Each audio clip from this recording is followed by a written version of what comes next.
Guys, don't get mad at me. I probably will have literally zero text about this. I probably won't even talk almost all in the entire video. Just because, yeah, man. Let's just get, yeah, man. I played tennis growing up. I'm going to read the title of the video before we watch it. We always watch Jubilees, okay? This one is called, Do Trans Athletes Have an Unfair Advantage? Question mark. Trans versus cis athletes, middle ground. Up for 13 years, and now I am a fitness coach. Okay, let's reset this. Okay, yeah, I mean, I didn't know they were going to present the people. Even with hormones. So the argument that you hear most of the time is against trans women. So does that mean that you're okay with trans men having that disadvantage? Chat, be nice. Hi, my name is Howard. I've been a swimmer for 13 years and currently I'm on the UCLA triathlon team. My name's Jing and I've been swimming for 11 years. Hi, I'm Lexi. I've been playing indoor volleyball for 7 years. I've been playing beach volleyball for 3 years. My name is Afton. I play women's flat track roller derby and I've been playing since the end of 2018. My name is Mac Beggs. I'm a wrestler. I've been in combat sports for 8 years. My name is Sydney. I played tennis growing up for 13 years, and now I am a fitness coach. Trans athletes have an unfair advantage. Step forward if you agree.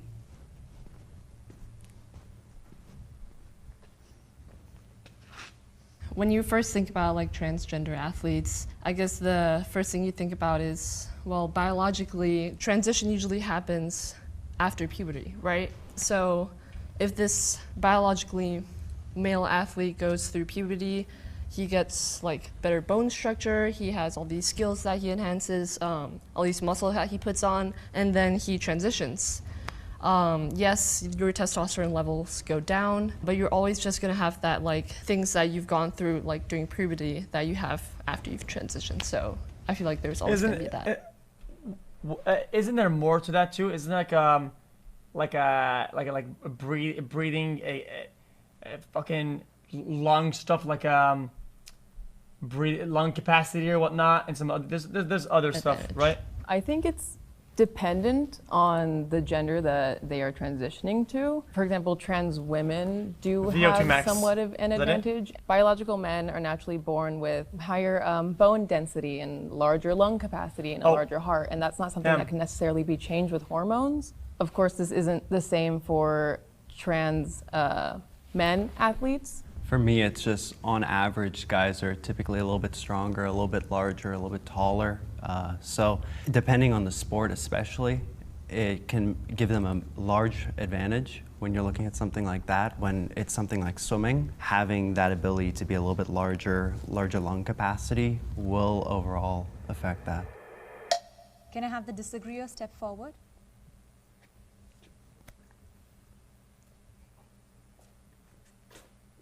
Guys, before this gets out of control, okay? It's just that there's usually a recurring argument that's gonna say, yeah, but you're a male, right? And you say you're strong. Would you win in a battle against this person or that? Yeah, so you're wrong. I don't think that picking like data outliers and going like, cherry picking helps anybody here. I think it's just not a good cisgender argument. men and cisgender women. There are naturally. Okay, hold on. Let me back this up. Cisgender men.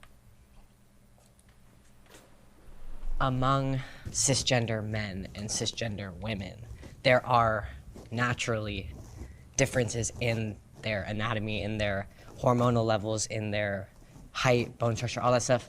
Like any cisgender woman compared to another might have a different body type. Yeah. Some women are naturally very strong. If you take the advantage, which I think in most cases is the hormones, and if you compare the blood work and you're just looking at that, if they're on the same level, in my opinion, there just isn't an advantage, because when you grow up playing sports, some people are good at sports, some people aren't. The problem I see with this argument is that there's a large group of people that no matter what I do in a sport will always automatically assume that I have an advantage. But they're not taking into account hours that I put into practice, hours that I put into weightlifting to become a better athlete. Roller derby is probably 90+% cis women. I get my ass handed to me. Like, yes, I am tall, and I can see that that can be an advantage in some sports, but it doesn't necessarily guarantee that I have an advantage. Oh yeah. What we usually hear in the news and politics and stuff is about trans women just because they're in so much prominence, because they are winning. I can't remember what her name is right now, but she was a powerlifter. She is a powerlifter. I think she went to Tokyo Olympics, and she's transgender. Okay, guys, listen. I think the argument lacked structure, and even though it could be correct, I think it wasn't voiced the correct way, and it's. The news and politics and stuff is about trans women just because they're in so much prominence, because they are winning. I can't remember what her name is right now, but she was a powerlifter. She is a powerlifter. I think she went to Tokyo Olympics, and she's transgender. And they're winning by a large amount of weight. Okay, so the reason why I didn't agree with the argument of the other guy, right, is that what he says does make sense, right? What he says does make sense. On average, yes, average against average, sure. And then, that woman will be is overall very stronger than others, and oh wow, cool. But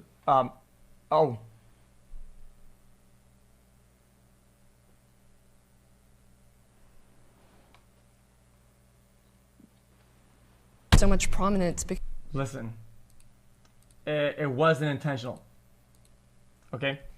And then, don't worry, it's okay. And then the problem would be when you talk about competing. I think that's what the topic of the video is. It's athletes. Therefore, the athletes are competing, and in competition, it's always a min-maxing, maximizing. It's always being the best at what you do. People win by inches. People win by milliseconds. Dude, thousandths of a second. It's always maximized, right? And I think that when it comes down to that, having even an advantage, which is, you would be above average, or you would be a little bit high. Yeah, I mean, that's kind of the basis of the argument, is that it's a little bit OP.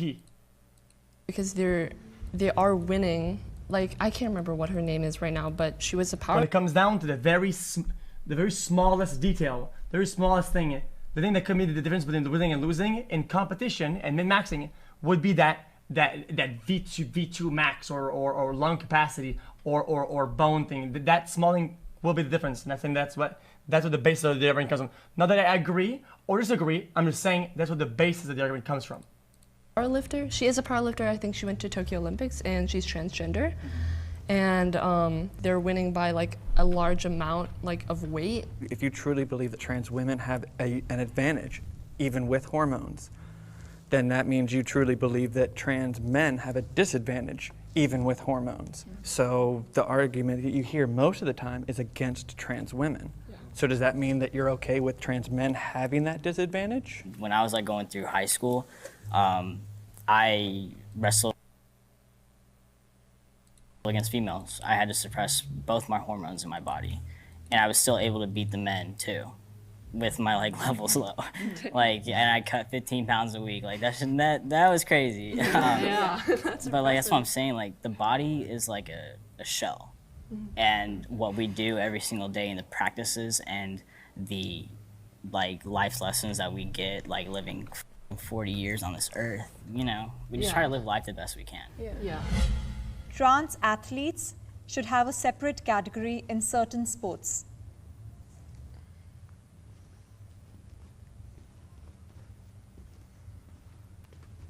I don't want to say that they should be in a completely different category, just because socially and legally, yes, they are that gender that they transition to, and putting them in another category just seems, from hindsight, seems wrong. But as an athlete, in the sporting world, it just does seem a little bit unfair if you classify them under the same group, I guess. Yeah, I think that there definitely are some sports where your physical ability makes a much larger impact on the sport itself. Wrestling would be one of them, swimming, track, something like that. But if you look at NASCAR as a sport, I believe that anyone can then go and do that sort of sport because that's more of a technique. If you look at other sports like golf, it requires a lot of technique and a lot of strength. Plus video games is now starting to make a massive rise. So all of those could definitely have both genders in it with no problem. For swimming especially, if I were to decide that I would like to transition and then start.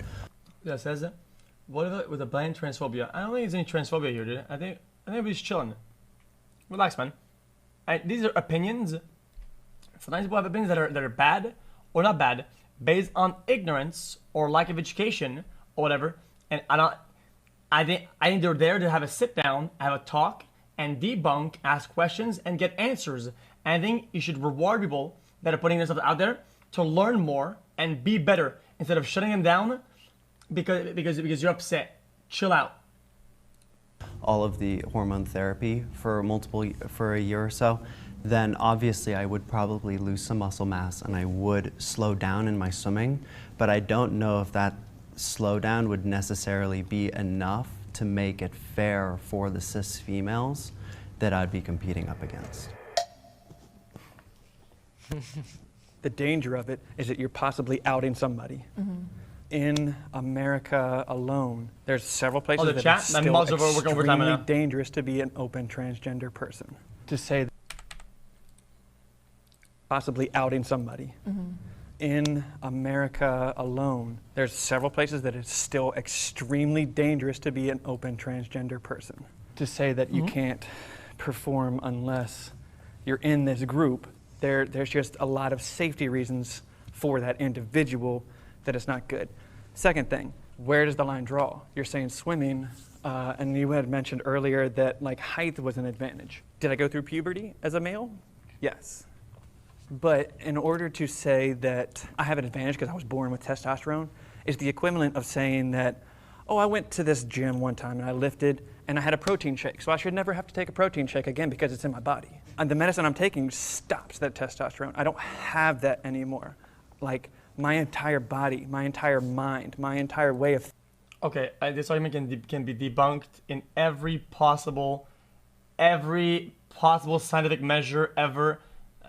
Thinking is different because of the medicine I'm on. Are we going to start making categories for cis athletes? Okay, you're in a category if you're 5'9" and above, 5'7" to 5'9", 5'5" to 5'7", weights, like all those things. It's like exactly where is the line drawn? I mean, they do have weight categories. Well, yeah, for certain sports, of course. But wait, some of the things can't be reversed or can't come back, correct? Some of the things that people quantify as advantages when gained can't go back. Is this a reasonable statement that is scientific or not? Correct. But I mean, I think just generally, every person is different. And like you're saying, like the cis women that were getting cut because they're naturally, more athletic to some standard that's set. It's like, or even the varying levels of testosterone. Exactly. Oh, you're in this box, so now you're in this league. Yeah. I wasn't by any chance trying to discriminate against them and try and put them go in back? their own No, I don't think so. category in that. I think we can ask stuff like bones or lungs or I mean I would assume at this point even height that you'd be hard to go back and really shave that advantage off of that is explained here and way. It was more just by a performance standpoint. We already do separate everyone into their own different levels. You don't have Olympic athletes coming and competing at state club levels. Doesn't that defeat the purpose of trying to become a better athlete then? If they're trying to work up to a goal, I'm not entirely sure. So if you're good enough, you're going to be singled out and have to go. There's no proof of any trans athlete that is #1 in any category right now. Yeah, that's because I think they're being held back so much by just like the media and everything that you don't get to see their chance to shine in that sense. What would you guys say to like transgender people who transitioned before puberty? In that instance, I think I would take a step back and kind of look at it more at like my own argument, like it was a scientifically based on like puberty and stuff. So I would like consider like that would be different, but my mindset just coming into this, I mean, I think that most people go through transitioning like after puberty, or it's like encouraged to. Common. Yeah. For me, it's more if they end up just fitting the category, regardless if they do it before puberty or after puberty. If they have the right amount of testosterone, they did all the right testing all beforehand, then why not? No, then there's no fact checking. These aren't like, I don't think these are all like this is like a discussion. It's not like top qualified, insane juicers of all. You don't even need to separate them. They might as well just compete as a trans athlete. Hormone testing is fair. I can't even think about that. I don't know what that is, to be honest. I mean, I know what it means, but I don't know how it's done and its Like the Olympics implications. test, college level tests. I know, like in Texas, at my high school level, the UIL organization, they tested, and you know, it's to keep everybody safe. And I think it's okay to test for hormone levels, and if that's the ultimate, like, you know, conversation here is that we're looking in people for hormone levels as a competition, then why separate men and women? Why are we talking about men and women? We just strictly talk about hormone levels then. Yeah. So there is varying levels of testosterone blockers that you can be on. I chose to be on one of the higher ones, but I can guarantee you that someone like me is going to get less of a chance to be cut than a cis female, because my hormones will stay the same, whereas a cis is going to be all over the place depending on all sorts of variables. Yeah. I personally think that the hormone testing is really important, and just coming from like a fitness perspective, like fitness, bodybuilding, like that sort of athletics. For me, I take a lot of pride in the fact that my testosterone levels are within the normal range of a cisgender male. Obviously, performance enhancers, right, steroids, extra testosterone, all those things are thrown around among cisgender men in the fitness world to, you know, enhance our performance, get bigger, all that sort of thing. And for me, being able to say like, no, I am within the normal range of a cisgender man. The muscle I'm putting on, I'm naturally putting on. I don't have an advantage over anybody else that's in that normal range. So I think for me, like, it's just really important because I'm like proud of that. And I think if you just assume that a trans person has an advantage because they're taking testosterone, it's kind of like, well, what about cis men that take testosterone to get bigger and that sort of thing? So.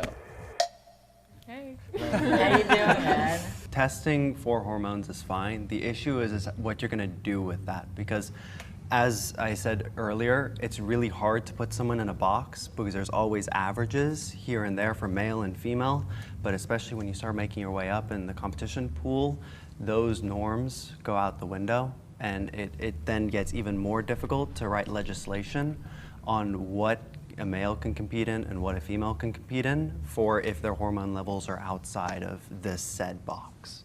I'm fine as a trans athlete being tested. If I need to prove to the world that like I'm the better athlete at the end of the day, go ahead and take my medical information. I don't care. Like I'm just trying to live my truth. That's all I'm trying to do. A cis female that's competing in a high level of track might have a normal male testosterone, so now are you going to kick them out because now their testosterone levels are too high? And that's where legislation can get really difficult to write. I am treated fairly by my fellow athletes.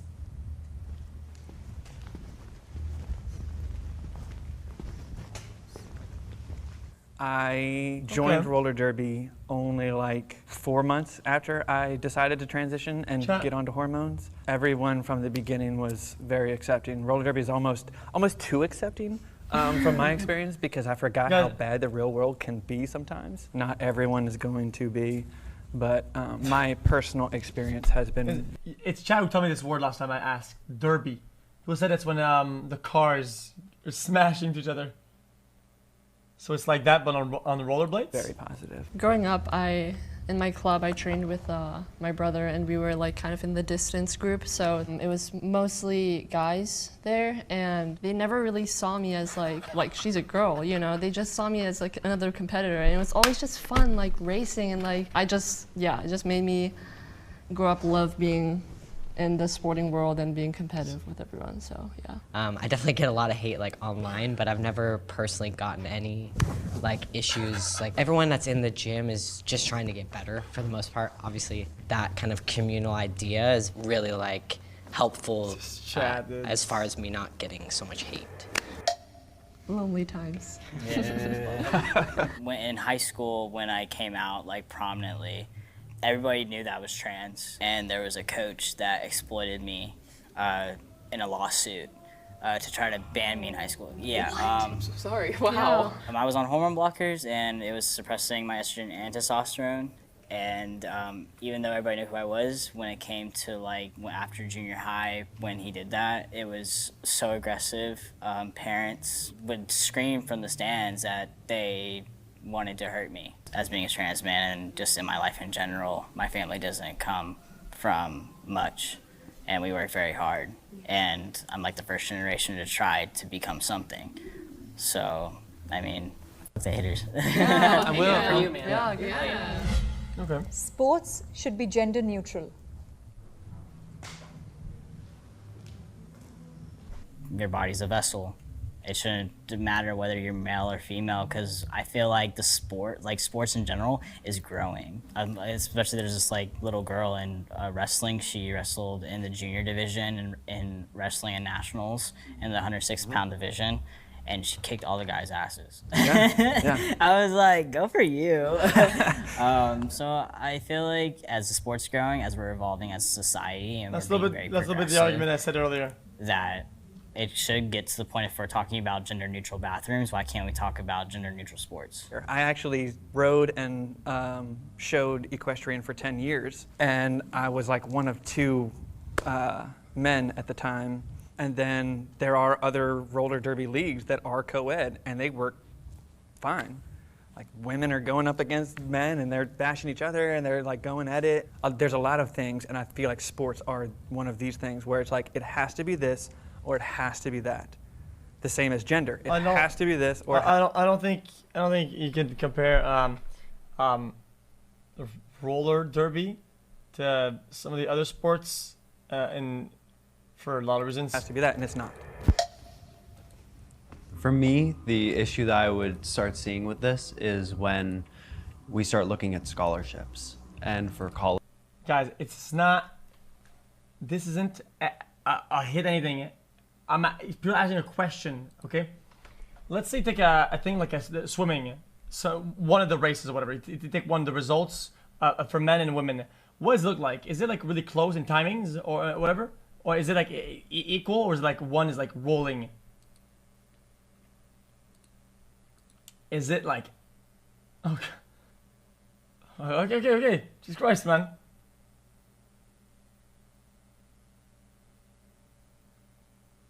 It's massive difference, okay? So if you were to mix it all in one pot, I mean, wouldn't that mean that you wouldn't ever get any, right? Does that make sense? college level, if you start combining the sports by gender, then scholarships are always given to the top athletes. What happens to the females that now need that scholarship necessarily to go to college, but now you've just all thrown them into one category? It all of a sudden breaks that whole opportunity for them to maybe even go to college, because now they've been training to be able to provide for themselves in college. And now, since it's all one level playing field, maybe they can beat the males, but on average, they probably won't be able to, especially depending on the sport. Well, trans athletes aren't even getting scholarships either. I'm a two-time state champion in high school, didn't get a scholarship. I just now been able to get my scholarship 3 years into being on a male team. Yeah, but we're talking like hypothetically in the perfect world if sports was gender neutral. Yeah, and that's what I'm saying, like it's all hypothetical. Yeah. Everything's hypothetical in a sense because we don't have enough analytical data. I feel as though making all sports gender neutral in that way, there is still some biological benefits to being born a man versus being born a female. I just can't get over the fact that there are going to be all these very obvious differences, not advantages, but just differences in if we had gender-neutral sports. It's not going to be a co-ed team versus an all-male team. It's going to be a co-ed team versus a co-ed team. So but the problem is that it's not always team. It's just that this person is relating a lot to data outliers, thing like a derby or team. I don't think it's about team. I think it's about just individuals. Team versus an all-male team. It's going to be a co-ed team versus a co-ed team. So I feel like there would still be strategy that would have to be played into it. I'm thinking more like individually. Yeah, individual. And I could see like where you're coming from that. And you mentioned wrestling earlier. Just the whole combat sport community in general does have a long way to go. Definitely not completely supportive of trans athletes, but in a sense of like when I've noticed in just like studying of how like female athletes are and male athletes are, the best like MMA female athletes, cis, have male training partners. And most of the time, like, they're kicking their ass unless, like, they're training or unless they have somebody that's better than them to push them. And then that's just making them a better athlete. In my opinion, like, kids are extremely accepting. I have 2 gorgeous kids. And it's so cool to have them play on a playground and explain to their new friends who I am and, like, watch them do that. And their kids, like, their friends will be like, oh, okay. You know, but you talk to an adult and they're like, you know, because you have this instilled, like what you were saying, this instilled education from the time you were born. This is the chat with the type that has basically said that, no, this is wrong. You have to have this group, you have to have this group, you have to have this group. Like, I do talk about it a lot with people. Okay, but I have to understand that it's it's not my responsibility to educate everyone. Like, I have to be able to cross that line where it's like, mentally, I can't do it anymore. Like, I need to step back for a little bit. But like you said, like, ask questions. Like, if you're genuine, as long as I know it's not malicious, yeah, ask a question. Don't freaking ask me about my genitals. Like, that's none of your freaking business. Be respectful. I just want to know, like, have you guys ever had, like, you were talking about your scholarship. Do you guys feel like you have less opportunity in the sense of like competitions and like, scholarships just because you guys are trans? When COVID started, roller derby since then has not gotten back together. So I lost my sport, which was something that was like really kept my brain in focus and like centered me. So I got into powerlifting. I lift because I'd enjoy it, but I don't even try and compete just because people are gonna like I don't want the backlash on it. Yeah. I'm sorry. Yeah, it's gotten for me to that point a little bit. A couple of years ago, it was like all too much, and it took my coach was fortunate and supported me through like my academic journey, and he was like, if you feel like you can't do this anymore, like as long as you got good grades, like, and you know, when we're being asked like in high school, like when we're like gonna be competing on a high level, you know, the first thing that comes out of a recruiter or a recruiter's mouth is, what are your grades? Not how good you are. I mean, I think I just learned a lot. Like, I loved hearing all of y'all stories, and I feel sad that you guys like feel oppressed sometimes and don't even try. You know. I hope this educates people. Yeah. I know. People can find middle ground. Like, yeah. Wait, educate? Okay. Yeah. I mean, yeah. I mean, in some aspects, I just feel like I don't fully agree with some of the things that they said. I mean, on both sides, and I think some of the things that were said were objectively wrong and quantifiably wrong. So it's kind of like I don't want to say educate, because then that'd be like, you know. Wow, guys, that was a good video.